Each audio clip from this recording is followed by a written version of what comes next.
Face face 4 of எம்சியூவில் தொடர்ந்து அடுக்கடுக்காக மொக்க ப்ராஜெக்ட்ஸாக ரிலீஸ் பண்ணிகிட்டு இருந்த மார்வெல் சடனாக ஒரு பேங்கரை ரிலீஸ் பண்ணாங்க. அந்த பேங்கர் தான் மூன் நைட்.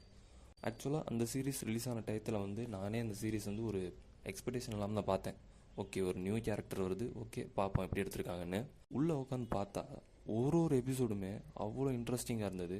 நாட் ஈவன் ஒரு சிங்கிள் சீன் கூட போர் இல்லைங்காமல் இருந்தது.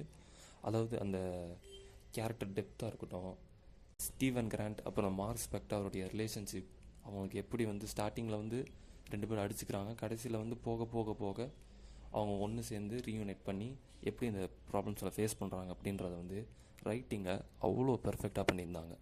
அப்படி ஒரு பேங்கர் கொடுத்த மார்வெல் இப்போ வரைக்கும் மூன் நைட்டை ஒரு இடத்துல கூட டீஸ் பண்ணலை. அது ஒரு பெரிய வருத்தம் தான். மேபி அப்கமிங் ப்ராஜெக்ட்ஸில் அவங்க டீஸ் பண்ண வாய்ப்பு இருக்குது. பொறுத்திருந்து பார்ப்போம். மூன் நைட்டோட கேரக்டரை பற்றி நீங்கள் என்ன நினைக்கிறீங்க? கமெண்ட்டில் சொல்லுங்கள்.